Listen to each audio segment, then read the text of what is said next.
Yep, we are going live in 3, 2, 1, and welcome to Broncos for Breakfast. No, just kidding. That's the time we do at 10 a.m.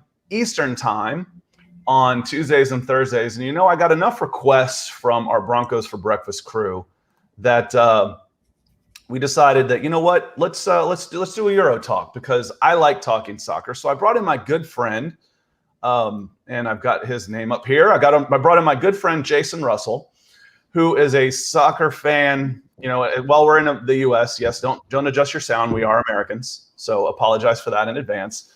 But Jason and I both grew up playing the sport in the U.S. And Jason's been following the international game since what, birth? Man, early '90s for sure. Yeah. It's how I became an Arsenal fan, actually, following the international game. And for me, I was more of an ignorant American soccer fan, where I thought the pinnacle of soccer was the World Cup, and it really wasn't. So I was like, sometimes, Jason, those games can be a little dull. It hasn't been the last couple of cycles, but it was basically park the bus and then watch the other team pass around the back, play for penalties and try and wear them down, and maybe it's 0-0, 1-0, and it was kind of dull. And then when I was working at Fox Sports, someone said, "Oh, you got to get a team." And then it was the time when they had the rights to Champions League. And I started being introduced to that level of football. And I was like, oh, yeah, this is good. This is really good. So since then, the last 10 years or so, I've gone very heavily in my fandom into international and club football. And it's sometimes a little awkward because I'm a Chelsea fan. Jason's an Arsenal fan. But the thing is we're both Atlanta sports fans. And if you know anything about Atlanta sports, it's been pretty painful over the course of the last, 40 years. So we don't ever talk things up. We're the type of fans where we expect our team to lose. Someone's going to get hurt. They're going to blow a lead. They're going to do all this stuff. So we don't ever really ever talk any trash between the two teams. But we do enjoy watching other teams. That's the other part about being an Atlanta sports fan is you have to broaden your horizons a little bit. So we're here to talk some Euros. Jason, where we want to start here, since this is really our first show doing this, is I want to talk about some of the biggest storylines. We didn't talk about Germany or any of the other teams coming in, Portugal, those coming in. So some of the biggest, and want to welcome some people coming in. Jeremy, he joins us from our Broncos for Breakfast, and Jeremy's also the one that will, if you quote some obscure movie line, Jeremy will get it. So Jeremy, welcome. Appreciate you being here. Hit that like button and see if we can share it around a little bit, and please be interactive with this. But what would you consider, some of the biggest storylines right now? I think some people think that that Germany being out is a big storyline. What do you think on that? Where do you go on that one? Yeah, I don't think it's a huge storyline. Certainly, like worldwide, I'm sure the Germans being out is a big storyline, but not if you follow it closely. I mean, this is probably one of the most underwhelming German teams I've seen in the last 30 years. I mean, from an attacking standpoint, it's just not good. And they were all over the place. I mean, look at their results in the tournament. I mean, they barely qualified to make it to the next round. They had to tie Hungary, on a late goal. So, yeah, I definitely feel like the German team is not where it has been. And obviously they're moving on from a manager perspective. But, I mean, up front, they're struggling. Yeah, so if you're watching that and you go, okay, well, this is a team that didn't even qualify for the knockout rounds of the last World Cup cycle. How big of a surprise? If it wasn't the name Germany, would anybody be really surprised that they didn't make it past the 16? But where's the problem here? There's still enough talent on paper. You look at it and, again, I mentioned being an Atlanta sports fan and being a self-centered person. I always think it's my fault. I'm like, oh, it's Timo Werner up top missing chances. But, it's more than that, because Kai Havertz played really well. And he played well. That triangle at top, you got Timo Werner, who can play, Kai Havertz, who's really good, and Thomas Müller, who's coming off one of his best seasons, period, and is back in the team for the first time in a while, because I know there's been some problems there. is Tony Kroos? Is it the transition year in the midfield? I think Kroos has been fine. I think just across the board, they're just lacking in dynamic players. And again, you mentioned Muller, who's been obviously lethal at the World Cup. I mean, his story is unbelievable, but I mean, he missed that that chance against England to tie it up late. And that's another thing, right? I think England fans are super excited and feel like, hey, we got by Germany, but I mean, you just beat a team that wasn't very good. I mean, let's be honest. I mean, England didn't do much for the first 75 minutes of that match. So it'll be interesting when England faces some tougher competition. But yeah, I think Germany is going through that sort of cycle here where they got to move some of these players on. I mean, and I think the thing that told me the whole story was late they got to get a goal and they bring on Emre Can, who is a fine player, but that is not the guy you want to rely on to get you a goal. No, and that tells you everything. Jose Mourinho bringing on Fellaini. I mean, what are you going for there? Right, to win a set piece, right, a header, just to knock one in late. So yeah, I think Germany. I mean, from a storyline standpoint, yeah, I mean they're underwhelming, but I don't know how many people expected much from them. I think on the flip side of that, I think surprisingly, I think the Czech Republic has been, for me, the most interesting story, right, from the them and Denmark. I mean, obviously with what happened with Denmark with Eriksen, but I think Czech Republic has just really shown that they've got a lot of talent in that team, and I think you're going to see a lot of those players move internationally to big clubs. Patrick Schick obviously is the big one. Well, you were texting me. I was on a baseball field when that happened to Christensen, and I was almost like broken down. I almost had to like stop. As you're texting me like play by play on this, I'm like, the players are coming off. His wife's rushing the field. So thank goodness everything was okay there. Well, my wife doesn't watch sports, as you know, and she sat down to watch with my girls, and literally 10 minutes before, I can't get her to watch a match, and that happens, and she's crying. I'm up, welling up, and I sweat through my entire shirt, walking around thinking this is just horrible. So it's an amazing story, obviously, that he seemingly is going to be okay. And then also the Danes have come back so well, right? I mean, they lost that match against Finland. They should have never played, by the way. UEFA is despicable that they put them back on the field that night to play a match that I don't know how anyone could play. And look what they're doing. I think the Danes are actually a pretty exciting team to watch. I mean, they hold the ball well, they create chances, they fight hard. And that crowd, Copenhagen, I mean, when they score, beers flying everywhere all over the stadium, and it's just a cool atmosphere. Well, and Jeremy says about as the teams age, is a good point. As the teams age and incorporate youth, the quality will go up and down. And Germany-England game was a matter of England finishing their chances, and Germany didn't. I like the first part of that too, Jeremy, where you're talking about that, because when you're looking about teams in transition and you're looking about young talent coming up, is there a more exciting team right now than England and the youth players that are coming through there? And when you're looking at Germany or Spain, because I feel like Germany and Spain have a lot of similarities with the age of their team. Do they have those young players coming in? Yeah, Sancho, even Sterling's not that old, but the guys from Chelsea, these guys are all. We've got Phil Foden, Declan Rice, all these guys that are in their younger 20s that are set up for the next couple of cycles. Totally agree. I think, and he makes a great point, right? I think part of it is Jurgen Löw's been manager of Germany for 8 to 10 years. So, I mean, a couple of cycles, and he's relying on a lot of those players that won him a World Cup, right? I mean, so he's done very well there, but I think he's also relied on a lot of players to stay through these cycles, and they need to bring some of that youth back through that team. And I think they will, right? Germany's going to reload. They'll always be relevant. But on the England side, as you mentioned, I mean, I've never seen an England team with this much attacking talent. I mean, they have some issues, I think, in the back. They showed it. I think their wing backs weren't great against Germany, to be honest. And their center backs are fine. I don't think Harry Maguire is a world beater, even though he was, massive transfer for United. But their attacking talent, play. I mean, totally. He's solid. He can play. He's spatially aware, I think, and again, they don't ask him to do a lot, right? I mean, look, again, that front five for England is incredible. And you could load in, I mean, think about the players they have to choose from. I mean, they're leaving out Phil Foden. Sancho has barely played. Obviously I'm a huge Bukayo Saka fan, and I think the world finally got to see him, which, nobody gets to see Arsenal that much. And I've watched him 50 times this season. And he's a very dynamic player. And as it's shown, I mean, he's gotten the start the last 2 matches. And then you've got Sterling, who I was down on Sterling years ago at Liverpool and not being able to finish, and now that guy is just ruthless. I mean, it's amazing what he's been able to do.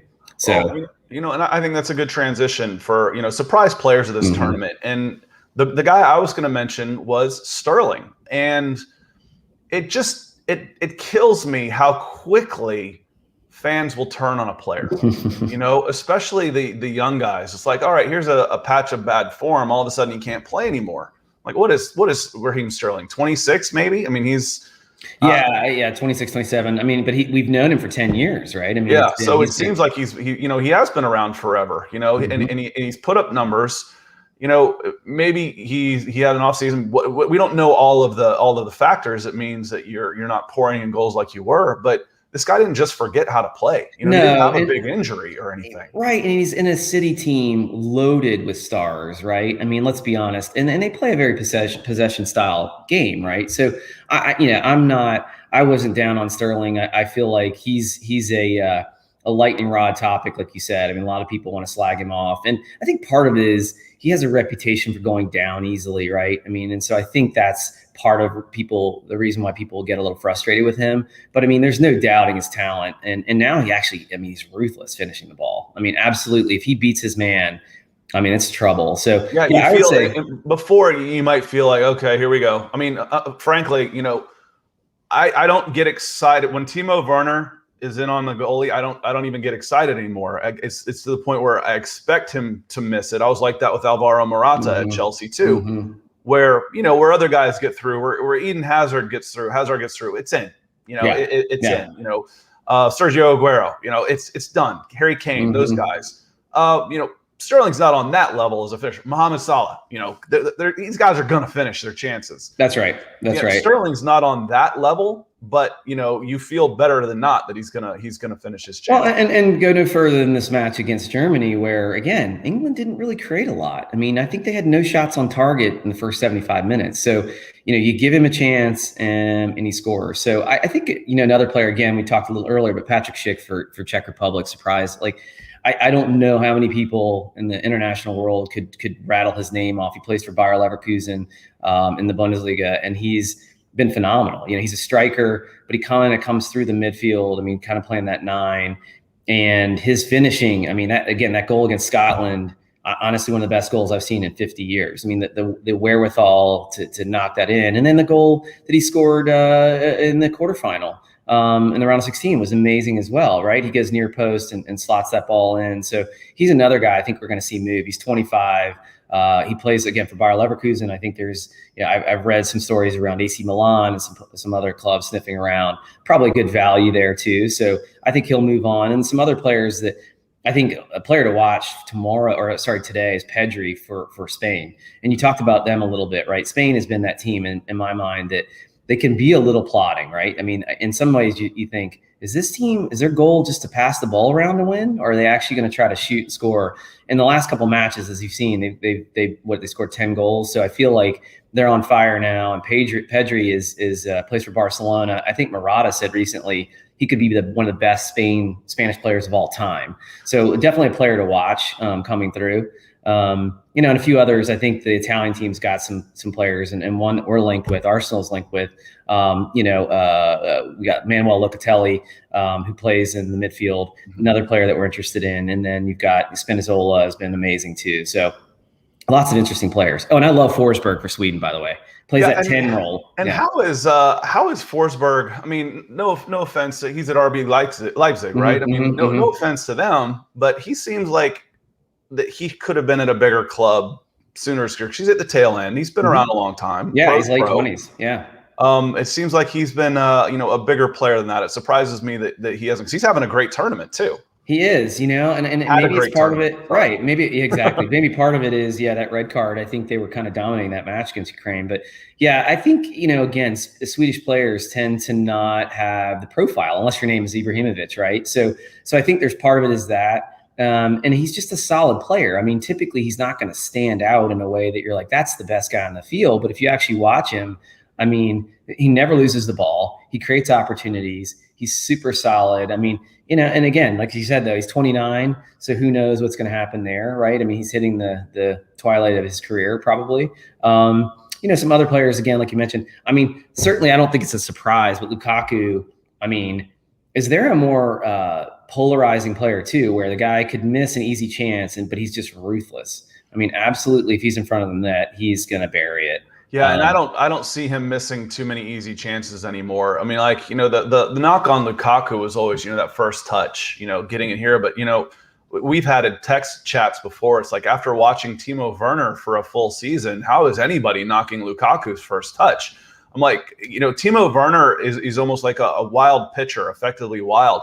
He gets fouled and draws penalties a lot because his touch is so bad, but he's fast. So it's like his first touch will push the ball away from him, which encourages a challenge. But then he has the makeup speed where he's in on it first, then he wins a penalty. So, I don't know. Lukaku is, I mean, he's a total package. He is. He's got to be top. I mean, can you for name sure 5 better strikers? No, and I think one of these things, again, that people forget about is the amount of chances that he creates, right? I think what you see is these misses and fumbling around and things like that, right? But it's the same with Aubameyang at Arsenal, where people want to slag him off at times, but I mean, he creates so many chances. He's going to score. I mean, there's just no doubt about it. If he touches the ball 20 times, he's going to score.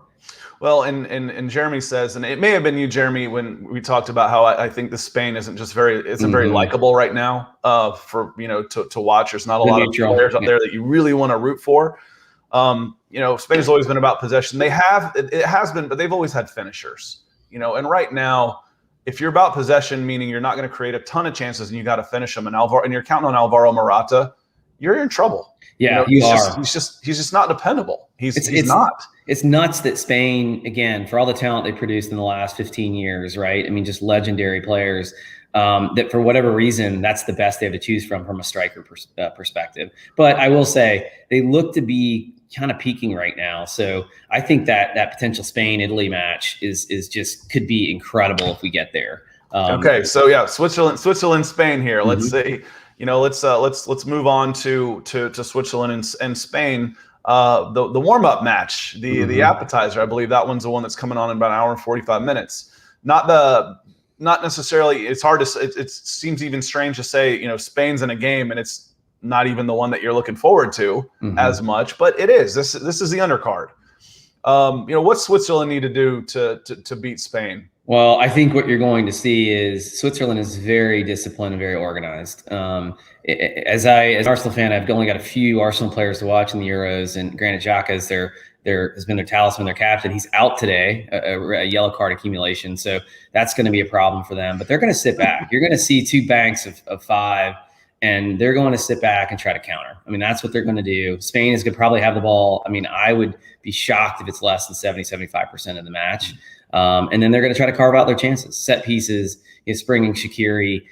That's the way they play. And Spain, again, they're very disciplined. I mean, what is Spain? I think the last several tournaments, they've made it to the round of 16. So they're a really good side. They're just not very dynamic. Nobody's going to stand out and say, my gosh, that guy's an amazing player, right? No, and there's, I think one of the reasons I said this team isn't as likable. One, it's because Alvaro Morata, I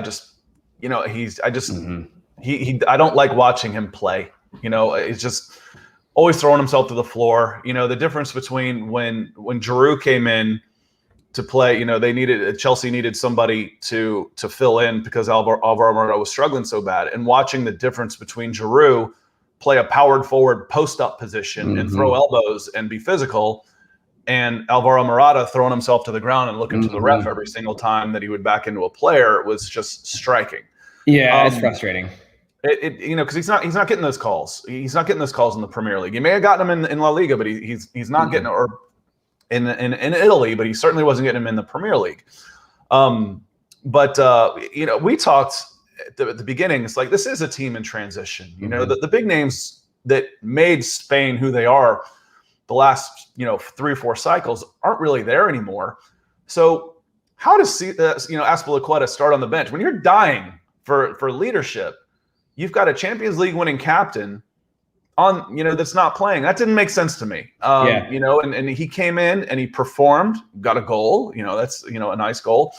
And I'm like, it wasn't rocket science. Again, this is you're in a team in transition. You could use his leadership, right? I totally agree. And Enrique is an interesting manager too. I mean, he's temperamental. He kind of has his guys.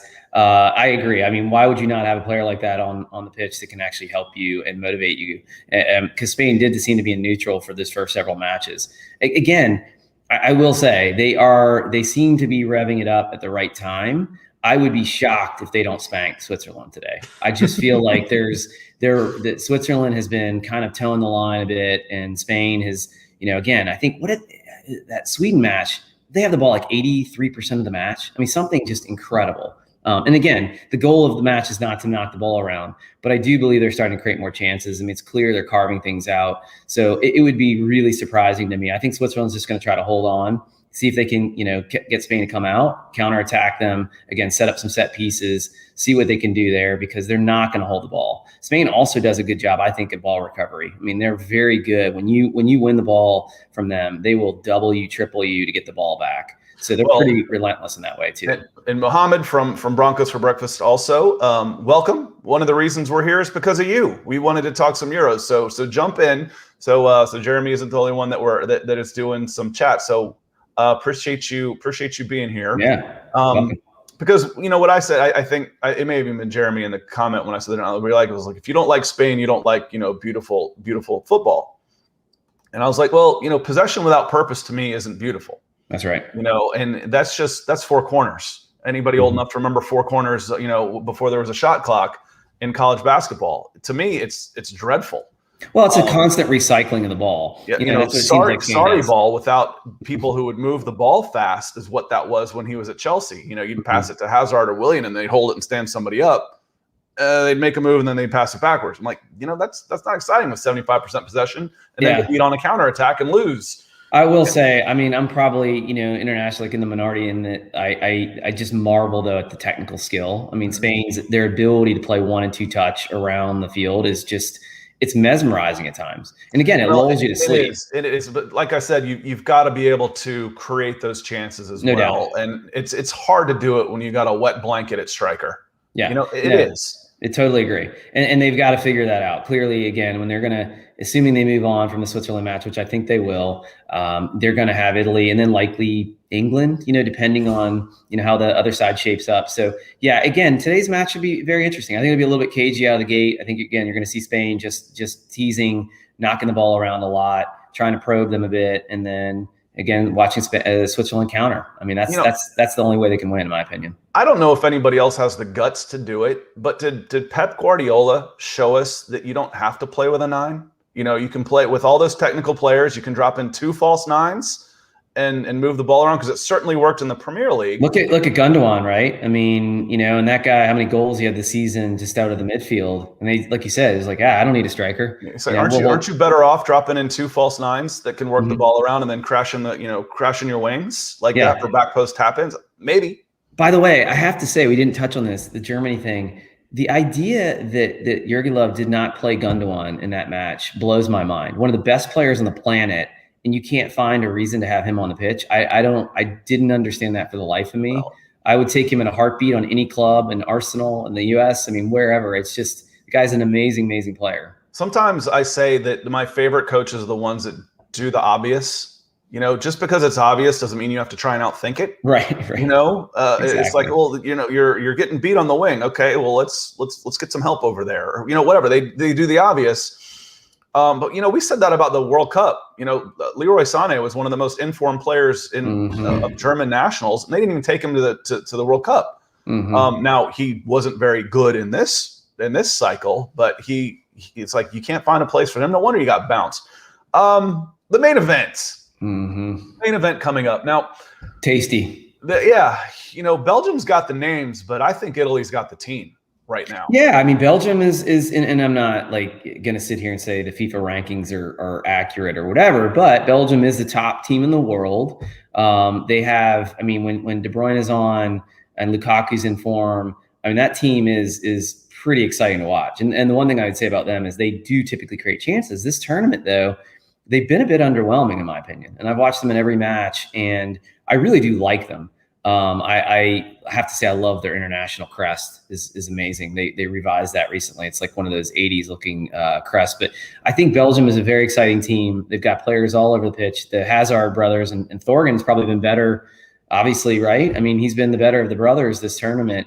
And yeah, I think they've been really good. But on the other side, Italy, I mean, it's so funny to see people talking about how this is surprising. You know, that Italy is really surprising. It's like, I think they're the 7th ranked team in the world. They also came in with an unmatched, hadn't been scored on, hadn't been beaten in a long time. Obviously, Italy, we know what they are. Bonucci in the back and don't give up any goals. They've got, their center backs are 107 and 93 years old, and yet they still don't concede goals.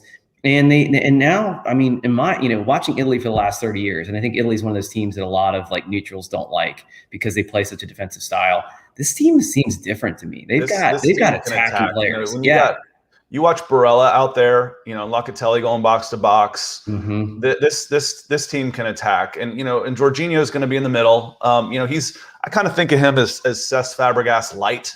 Mm-hmm. I don't think I don't even think he's not as good as what Fabregas is good at. Mm-hmm. But that's his comparison. You're talking about comparison of players. Yeah. That he can pull the strings for a team like that. And then, Donnarumma, huge, they're tough to score on and they get goals. That makes them a tough team. Now, checking up before we went on, De Bruyne is expected to play. Eden Hazard is not, was the latest that I read. And that's a big deal. Yeah, it is. The good news is unlike Switzerland and Xhaka, who, I'm not a big fan of Xhaka. I like that, I like that quote. He's like, I'm not dirty or dumb. That's just how I play. I'm like, and I always add that onto the back. I'm like, I'm not dirty or dumb. I just do dirty and dumb things all the time. So, as you mentioned, he's out for this game for accumulation of yellow card. I just roll my eyes. I'm like, of course he is. Mm-hmm. What else would you expect? But he's been really good. He's been good. I'd say it's interesting. He's an interesting player for me in that, like, people that watch him from a neutral perspective are talk about how good he is and that he moves the ball so well. But as an Arsenal fan and having watched him in several hundred matches, he does move slowly, right? He moves the ball slowly. His lateral movement isn't great. His ability to spray the ball around the field is second to none. I mean, he can move the ball as well as anyone. I mean, he could find a 40-yard pass like as well as anyone in the world. My challenge with him, again, is he just doesn't move the ball fast enough. Yeah. So for a team like Arsenal who need to move the ball more quickly, he slows down play. And I think that's exactly why Arteta is trying to move him to Roma right now. Well, and maybe this is old school thinking, but I always kind of look at a team and how good is it central midfield to find out how good they can be. Yeah.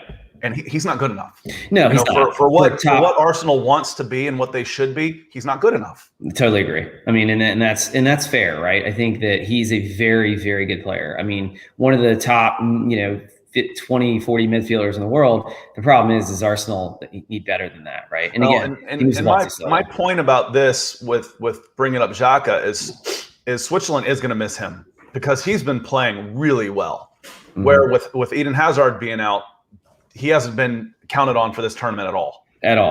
So Belgium's not necessarily going to miss him. Having De Bruyne back is bigger if he can, depending on how he can play. His level of fitness is bigger than Eden Hazard being out because Eden Hazard hasn't been counted on in this tournament at all. De Bruyne, when he's playing at his top level, I don't know if there's a better player in the world or a more impactful player. I mean, he makes everybody around him better. He's a passer. He's a finisher. He moves through the midfield. He's big. He sheds tackles well. I mean, he's just a dreamy player. I mean, he's a guy that you would love to play next to because he's going to make you better. He's going to create goals. And that's the thing with today is I feel like Italy are probably the better team. But, Belgium does have players who can create a lot of chances and they're they do that, right? And they could easily move through. So where do you go with this one? Who do you think's going to win? I do think Italy's going to win. I think it's going to be. I mean, again, I feel like defensively they're so strong. I think Belgium will probably have a little more of the ball. Mm-hmm. I could see Belgium having more shots, but maybe not as many shots on target. But Italy, again, as we talked about earlier, what Italy are trying to do is create those 3v2s, 4v3 chances when they come back down and counter. And Immobile, as you mentioned, Locatelli, these players have been phenomenal this tournament. These are guys that can beat you one-on-one, and that's the kind of player that I haven't seen Italy have in the last 20, 30 years. These dynamic players. Flair. Yeah, A there's lot some of flair flair. out there. It's not just it's not just grab your ankle and dive and roll around looking for a set piece. They're going to play through and beat you, and they're going to beat you with pace. They're going to beat you on the counter, and they're always going to be defensively sound. They're going to be tough to beat. So Yeah. I'm on the Italy bandwagon on this one as well. And it sets up nicely for an Italy-Spain match, honestly. I mean, I think that would be, I think the world would love to see that, you know?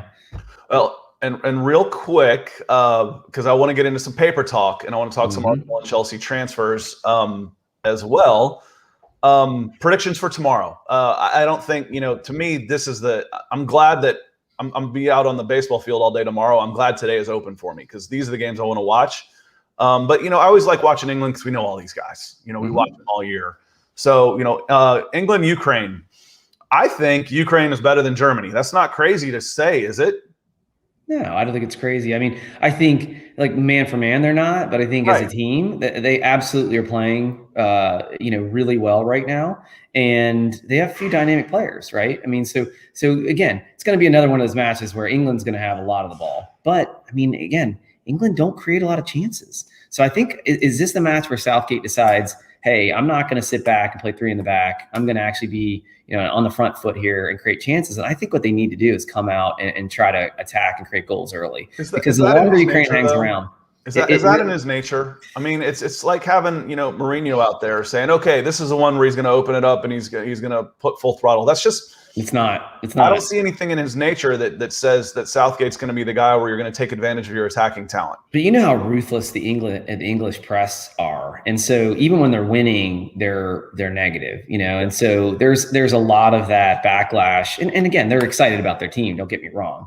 But at the end of the day, I think they have to push the ball. They have to take it to them because Ukraine is going to sit back. I mean, hell, Ukraine sat back a bit against Sweden. Imagine what they're going to do against a team like England, who are going to hold the ball and create a ton of chances. So I think it's going to be a cagey affair. And if the longer Ukraine hang around, obviously, the better chances they have because England's going to continue to push people forward. Well, and I think they can. It's time for those wing backs for England to have better matches, to get more involved.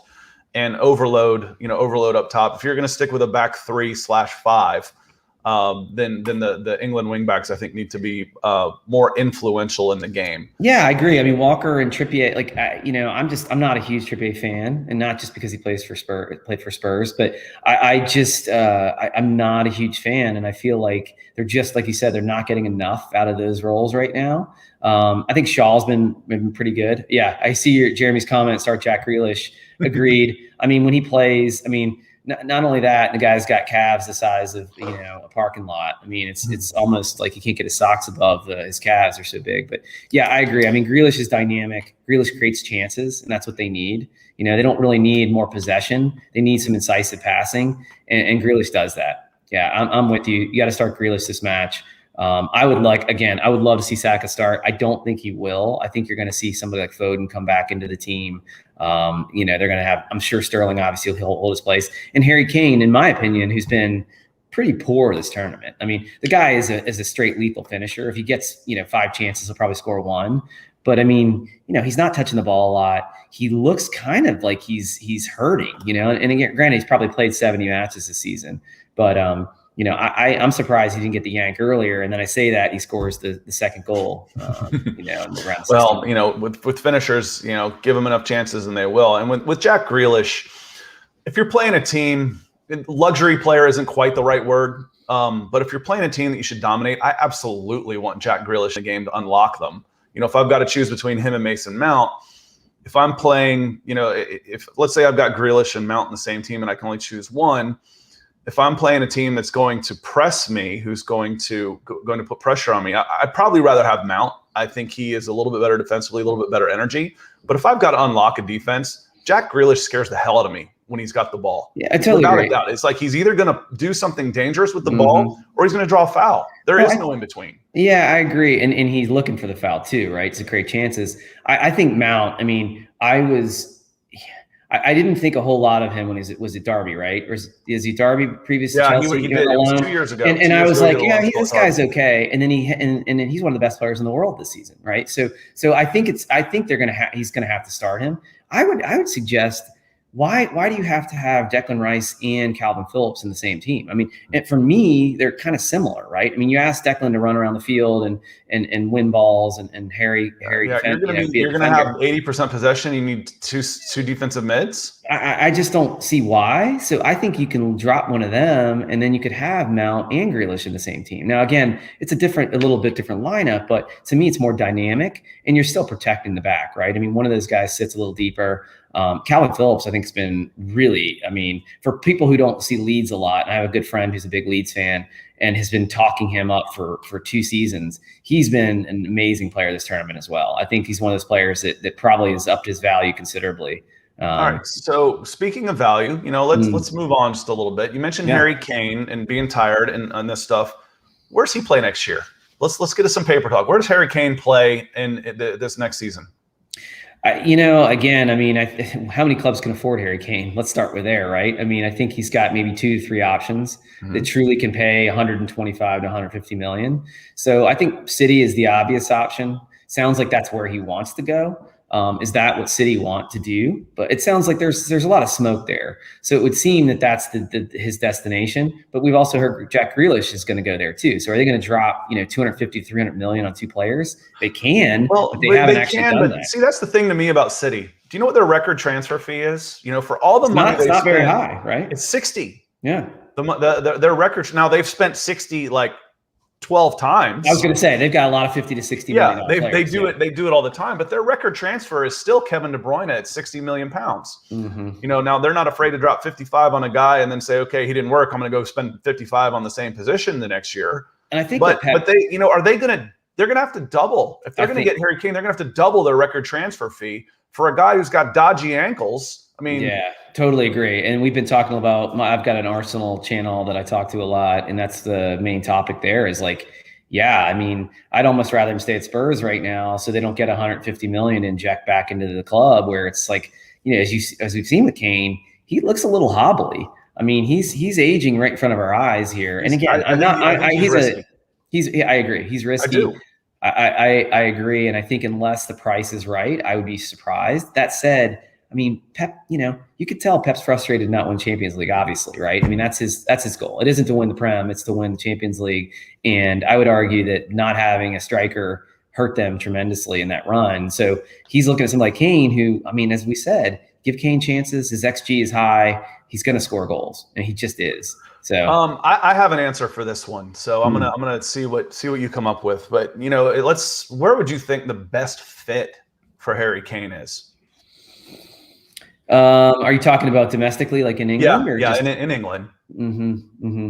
I mean, because Manchester United and anybody would love to have him. He starts for any team. He starts for any team in England. Totally does. I mean, absolutely. He's world-class striker. I mean, United is a nice place for him. I mean, they've got somebody like Rashford, who I would argue is a little better coming off the wing anyway. Yeah, I mean, again, I struggle with this because there's just nobody that can afford him. Yeah, and for me, the obvious answer to me is Liverpool. I mean, he is Bobby Firmino with goals. He does everything. He showed this year that he can do everything that Bobby Firmino does that has helped win a Champions League, helped win a Premier League title, and then he's going to score 20 goals. And they create so many chances, right? I mean, look at Salah, Firmino, and Sané. I mean, they just Mane, they create so many chances. Because Liverpool could use a shakeup. They could use a little motivation, a little excitement. That was natural. You saw when they came back from Project Restart and already had the title sewn up, they were a 500 team. They were a point and a half or so a game. They were getting beat. They were coasting. And until it got really nitty gritty at the end of this season, they weren't great. They weren't good. But you take Bobby Firmino, who I love Bobby Firmino. I like what he does, but put Harry Kane in that spot, who's everything Bobby Firmino is, with 20 goals, and Liverpool is right back there. It's as title favorites, Champions League, all that kind of stuff. What can you get for him? What can you get for Firmino? Would it help cover the difference where you only have to drop 70 on Harry Kane? And I would say that's one of the biggest differences between Liverpool and Arsenal in the last 10 years is their ability. I mean, we're similar in terms of what we spend, but they just have made much better purchases. They've developed their players. They sell. They're much better sellers. They're. I mean, it's not even a comparison, right? I mean, they've sold so well and they've reloaded so well with the players they've sold. So we've talked about this. I'm like, I could come up with 200 million on mismanaged Arsenal players just in sales. Alexis Sanchez, Ozil, Ramsey. Man, you handle those. This is a whole different podcast. You handle those correctly, and you're talking about $200 million into your transfer budget. And that's why Kane doesn't fit that, because that's not the type of player they buy. They typically buy players with upside that have a 3-4 year cycle in them, and then they can turn them over if they need to. But when they were one player away, they did it twice. It's true. I mean, Liverpool did it. They did it with Van Dijk and with Alisson. They dropped record signing on a goalie because they're here, and we're like, listen, what's going to put us over the top? So can they make sales enough where they can net spend $75 million to get Harry Kane? I don't think anybody's talking about it, but for me, he'd be the perfect. It'd be Liverpool with Harry Kane would be flat out lethal. Great fit. I think there's only really two destinations for Harry Kane. So and then the other transfer again, the big one again, Grealish. It sounds like everything you read, when there's this much smoke, there are this many people talking about it, and Villa bought Buendia. I think that Grealish is moving. And also, Aston Villa allegedly have made 2 offers for Emile Smith-Rowe at Arsenal and are coming back for a 3rd offer for him. So they're clearly trying to replace Grealish. And I think that's going to happen. I mean, I think Grealish is going to move. And, that's a massive signing. So wanted to talk some Arsenal transfers here. Between the two of us, I think we're fairly decent experts on Arsenal and Chelsea transfers and what could and might happen, or what should and might happen. Been some outgoings. We talked about Xhaka. Xhaka looks like he's headed over to Roma. Yeah, I mean that seems to be happening. There's always the key pieces, valuations, and what we want allegedly and what they're willing to pay. Roma are not a team that spend a lot of money. Serie A clubs typically don't, unless your name is Juve. And so I think, and they just do freeze. Yeah, exactly. Well, and they just print money, right? So it's a little different with Roma. Roma try to do these weird funded deals, and so we'll see. I mean, I think the hope is you can get 20 plus for him, which I think that's probably pretty fair. And if they get to that price right around there, I think they'll move him. And it sounds like the deal is kind of done. Everything that I've read. I think because of the Euros, a lot of these transfers stall for a minute because the players and the agents are tied up for the cup. So as soon as that ends, I think we'll see him move for sure. Well, and one of the problems with a rich Premier League club trying to move a player that has underperformed is they're overpaying him based on what other people can pay him. So he's not going to want to take a wage cut. And so that becomes tough. Now moving a guy who's played really well. I mean, Chelsea has done as good a job as Liverpool on player sales. Yep. You can talk about dropping, 250 million last summer, but hell, 150 million of that was Eden Hazard with 1 year left on his contract. That's pretty good business. Now Arsenal is bringing in a younger back. Left back, yeah. Correct? Yeah. Nuno Tavares is rumored, and I think that deal is, again, looks like it's pretty much done. Left back for Benfica. I mean, really, he's cover for Tierney. Tierney is our left back of the future. Clearly, starter for Scotland, had an amazing season for Arsenal, and I think that you're going to see Tavares stop. He's basically going to be our stopgap. You have to have, with the way we play using our wing backs, you've got to have solid backups, and so I think this is a player for the future. So one of those guys I think you won't see a ton of, except for like cup matches and things like that. And the other one, I think Ben White, is the big one for us. He's at Brighton. Is really, really in the last 2 years, his value skyrocketed. I mean, he's on obviously on the national team, isn't seeing any time during the Euros, but all things, it sounds like he's coming around 45 million or so. And that's a big signing for us as well. I mean, I would argue we've got a lot of center backs right now, so they're gonna have to sort a lot of this out. But you've got a lot, but you don't have the guy. No, don't have a guy. I mean, Arsenal was defensively sound because, frankly, they parked the bus a lot and tried to hit on counters where if you can solidify that defense and open up the rest of your team a little bit, then the guy's priceless. Yeah, agreed. And I think if you can rely on the center backs to do their job well, you don't have to sit back as much and absorb that pressure, and do things like play a back three, which in my opinion, when we play back three, it's just painful to watch. Well, and speaking of fan pressure, that's not what Arsenal fans want. Negative. They don't want to sit back and absorb pressure and counter. They want No. possession, attacking. Well, I mean, Arsene Wenger, 20 years, swashbuckling style. I mean, and certainly we would concede goals, but man, we were always attacking. We were always scoring, creating chances. So I think that's where we want to be. And I think we want to be a possession-oriented team. So I think, Ben White. And then the other signing for us, I mean, the big one is going to be an attacking midfielder, which if you read anything you read, sounds like it's going to happen. We've been rumored and linked with like 10 different players. And Manuel Locatelli is one of them.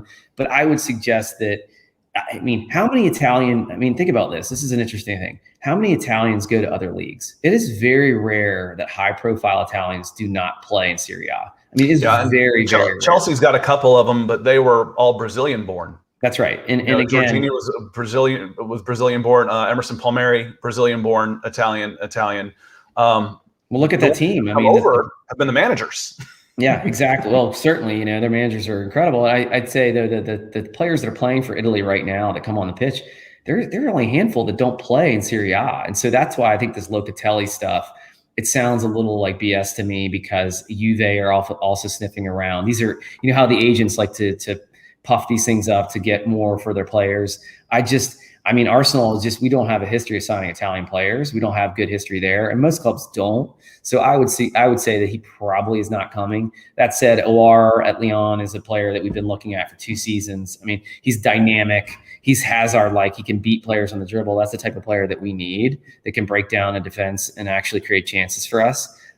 So I think those are the types of players that you'll see us rumored with. Now, whether we sign them or not, we're Arsenal. So. Well, as I transfer from, no pun intended, transition from Arsenal to Chelsea, I want to talk a little Willian with you. I bet you do. Just, it's nice having a witness on here, because, when you go on, as soon as a transfer like that is made and you just shake your head, people read that don't know, they're like, oh, it's just sour grapes. You're just upset he's leaving Chelsea. When do you remember me first complaining about Willian as a Chelsea player? 1977. It's been, and again, my mind is probably poisoned, but so when he came to us, I didn't want him anyway. And it was likely because, and I know how you track players and you look at the data, and the data doesn't lie, right? And Willian is not a productive player. He passes the eyeball test. When you see him and he touches the ball, and he's his flair, and he's Brazilian, and he has great hair, but beyond that, the guy doesn't do anything. He doesn't create chances. He doesn't defend. He doesn't work hard. He's pretty good at set pieces, and that's about it. There's several phrases I've come up with to describe Willian, and one of them I said he's basically a world-class freestyler who masquerades as a footballer. Mm-hmm. The technical ability is there, the pace is there, and you say, oh well, he works hard. He goes on one-man presses against a goalie when the rest of his team is sitting back, and then he turns around and throws his hands up. And again, Scott, data doesn't lie, right? Look at the heat map, and I've looked at all the heat maps when he plays. He just doesn't move much, and he doesn't help out. Again, the style at Arsenal play, right? We want our outside backs bombing forward, and they ask him to kind of tuck inside.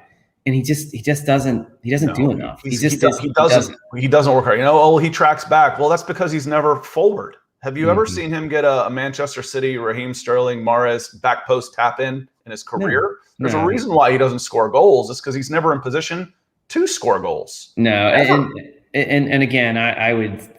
There's no Arsenal fan that defend the signing, and they're trying to move him. The problem again is just wages. I think he's on about depending on the bonus wage structure. Like I said, I think his wages are about 120. But the Sun article, for whatever that's worth, is saying he turned down the move to Inter Miami because or they turned him down because he wanted 167 a week. Which is twice what Higuain is making there, and Higuain's had 3 times the career that Willian has. So the problem, Willian's a decent squad player. It's not like he's a bad player, but the Q rating and attention this guy gets is Galactico. Well, it's incredible. And he thinks of himself as a Galactico. I was going to say, I think he creates a lot of that. Amazing. Yeah, I think he's an Instagrammer, right? He's the guy that just is enamored with himself. There's probably a lot of mirrors and a lot of portraits of himself in his house. Complete lack of self. And the problem is Chelsea played into that. I was like, why?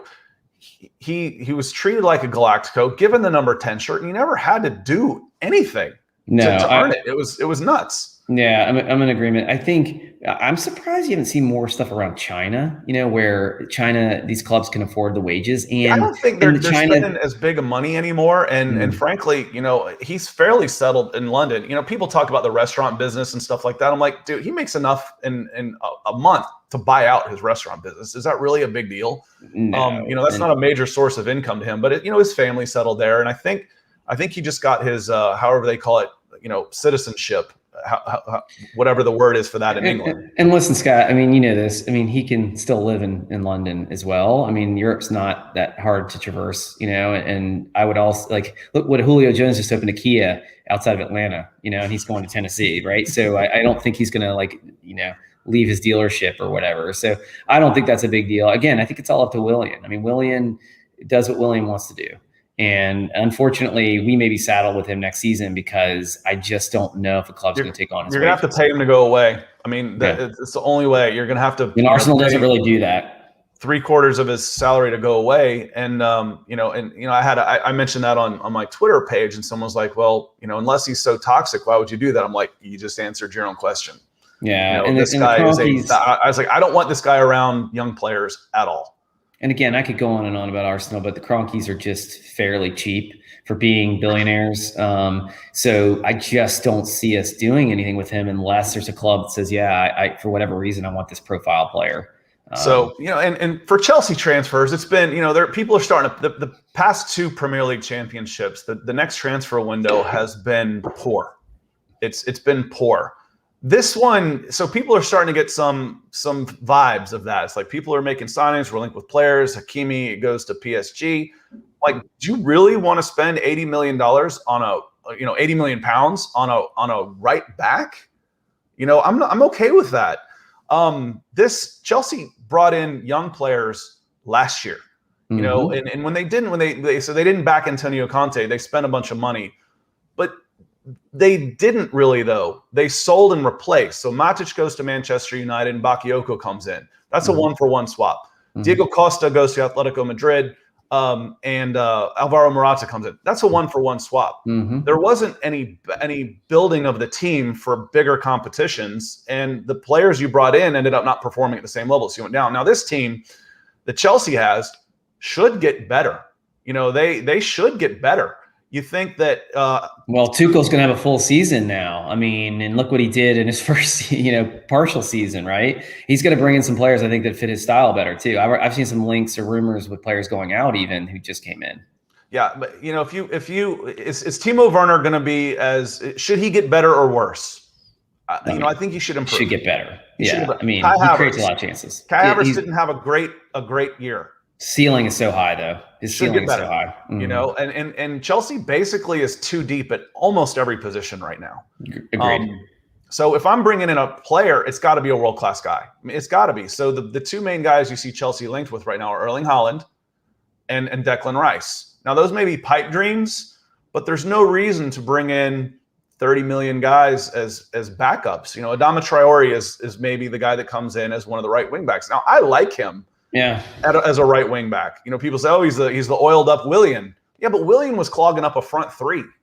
Yeah, not a back 5. Yeah, they're not the same. I agree. Well, Haaland's an interesting one too, right? Because he's in that Kane territory in terms of dollars, but obviously his age profile means he's got a ton of time ahead of him.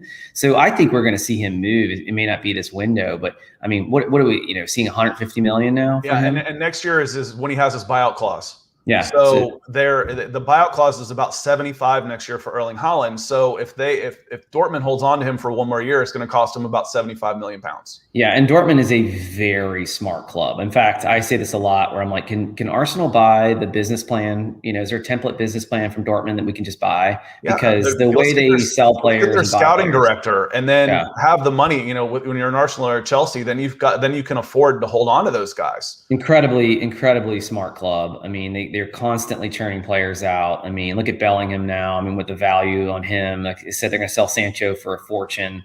Well, Haaland. So look at their front 3. I'm like, you go Sancho, Haaland, and Reina. Like, what is that? 150, 230. That's about 300 million in that front 3. You can buy an incredible team all for under that. 22 years old. Yeah, again, Dortmund just such a smart club. I mean, again, I want to be them when I grow up. But Holland again is the player that I would love to see him at another club personally, just because I don't see Dortmund play a lot, and so it would be really neat to see him in a higher profile club where he can. I mean, and that guy is just ruthless. I mean, big, strong, fast. I mean, there's risk with everybody. So if we're talking about two of the big strikers, three of them, because Lukaku's saying he's staying, but you never know. But the big risk, I think, with the big name strikers that could possibly be on the moon, Harry Kane, it's not necessarily his age, but it's his fitness. Those ankles scare the hell out of me. Yeah, for sure. That worries me. He's going to miss some time. How much? And when is that final injury going to be the one that takes him down a peg or 5? Yeah. Yeah. And then Holland, it's like, okay, he's putting up really big numbers at Dortmund. A lot of people put up big numbers in the Bundesliga, but he's also done it on the big stage in Champions League. Mm-hmm. Against some of the bigger teams too. So there's a risk with anything, but if I'm going to spend that kind of money, I'm going to spend it on the 21-year-old wonder kid. No doubt, it's not even close, in my opinion. I mean, because even if he fails a little bit, someone will give you 90 for him. You'll get a rebate. And again, I mean, what you see out of him is his work rate is so high. He's not a guy who's just whining and complaining and putting his hands on his hips or his head and screaming at people. I mean, he works so hard. You put him on a dynamic club. I mean, that guy is 30 plus every season, in my opinion. I mean, my point with the Chelsea transfers is I'm certainly not going to panic. I don't want them buying to buy. Mm-hmm. They've got depth. They've got academy depth. They've got young player depth. I had someone say, well, Manchester City won the league by 20 points, and they're linked with these teams. I'm like, City has a couple of definite openings, specifically at striker. Their legendary striker Sergio Aguero is gone. Yep. Whereas Chelsea is still trying to find the guy. They got Tammy Abraham, and they got Timo Werner. Young guys. There's not a definite come in. So if you're gonna bring in a striker, he has to, without a doubt, be better than those two. It's just an up-and-coming player. Again, Abramovich's style has changed a bit, right, over the last 5 to 7, 10 years in terms of, certainly you guys buy players. It's just not at that clip typically. I don't see you guys coming and dropping 150 million. So that's the one thing that I'm kind of like, I don't know if Chelsea's in the market. It's got to be, the club's been self-sustaining over the last 7 or 8 years as far as the net spend's been relatively neutral. Mm-hmm. And, they're coming off the back of the $60 rebate on Morata. Oh my God, that was a good piece of business. It was. And then 150 million on Eden Hazard, who wanted to leave with 1 year on his contract. There's 200 million. Well, guess who that was? That was Kai Havertz, Timo Werner, and Hakim Ziyech. Mm-hmm. Done. Yeah. Well, and Ziyech is an interesting one, Scott. I continue to see things popping up suggesting he could be on the move. Mm-hmm. So I don't know. Is there a place for him next season? I mean, is that someone that you guys might move? I don't necessarily want to see the 5-2-3 basically, or even worse, a 5-3-2 with 2 up front. So I think in this formation, where does that leave Pulisic all the time and Ziyech all the time?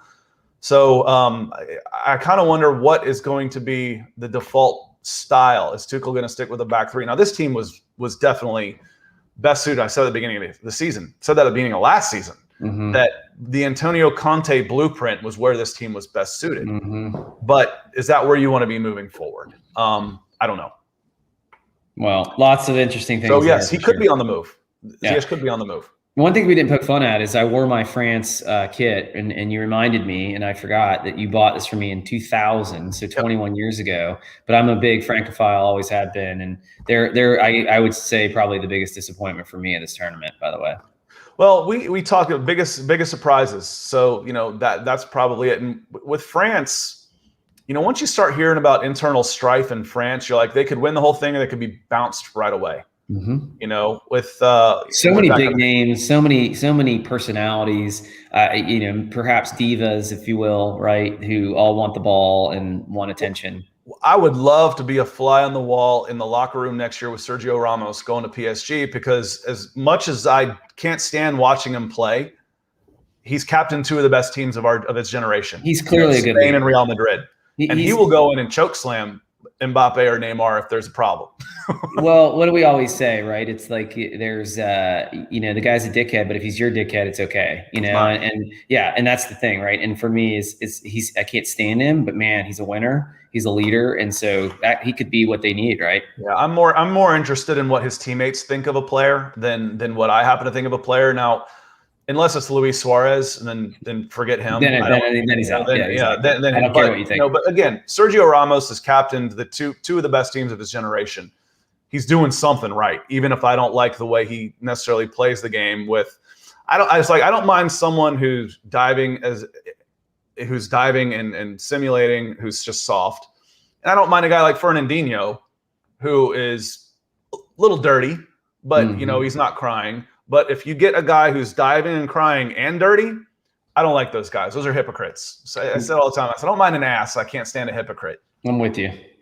So, and that's what Jeremy said. He said Sergio Ramos is loved if he's on 100%. Nailed it. Yeah, he really is. And I know people who are huge Real Madrid fans and just love him. But outside of those groups, I'd have trouble with it. He was linked with Chelsea, and I'd have trouble with it just because of the way he plays the game. So, and frankly, you remember, I didn't really like watching Diego Costa. Like, when he'd spend more time trying to wind up somebody than play the game, I don't like that. I don't like that player. A supremely unlikable player. If Luis Suarez came to Chelsea, I'd take a year off. I'd watch somebody else. I wouldn't watch him, flat out. Yeah, I can't not watch Arsenal. It's like the train wreck that I know it's going to happen that I just have to watch. But yeah, I hear you. I mean, there are certain players who are like, please, not them. And Willian is that one for me right now. Well, and that's where I was getting with through this year. And my fear is that somehow he'll weasel his way back into Chelsea somehow. I can't imagine. I have that. It's like I don't want to talk too much trash about Willian because he'll end up back at Chelsea. Yeah, I think the disdain is high, and I don't know. I think as soon as he is gone from the Premier League, I promise I won't talk about Willian anymore.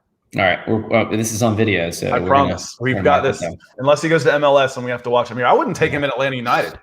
No, there's no level for lazy. No, because also Atlanta United, we only have DP slots. Like, you have to be a clever player that can actually be an impact player. You got to produce. Not a guy who stands on the touchline and passes backwards. I can do that. No, we already have Franco, and I would argue a little bit Moreno, who aren't producing enough at DP slots. Like, I don't want a player like that. He'd tear up MLS. No, he wouldn't. He's lazy. There is no level for lazy. He's going to be a passenger wherever he plays. No, exactly. So, on that note, I appreciate everybody watching. Jeremy, Muhammad, I appreciate you being here and participating as well.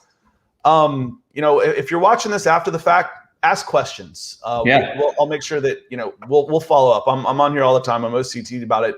Jason, thank you for taking time out of your day to be here today, and hit that like, follow, or share button if you're watching on Facebook or YouTube. Jeremy, I will see you Tuesday on and anybody else, make sure you're hitting Broncos for breakfast. I know we've got some of those fans too on Tuesdays at 10 a.m. Eastern. You can follow me on Twitter at Scout Kennedy for any of those type of pieces of content. But appreciate you being here today. Look forward to doing it again. Jason, thanks for being here. Thanks for having me. Up the Arsenal. See you guys.